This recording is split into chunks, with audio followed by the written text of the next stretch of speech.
Welcome back to the channel. In this video, I want to show you how to enable and disable Data Saver for your Facebook app. If you're on a limited data plan, then you should consider enabling Data Saver. This will lower the resolution of all videos. So, open up your Facebook app. Now tap on the menu button at the bottom right.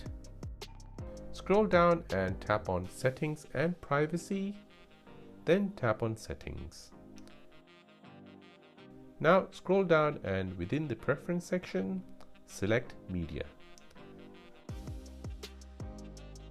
Within the Video Quality section, select Data Saver.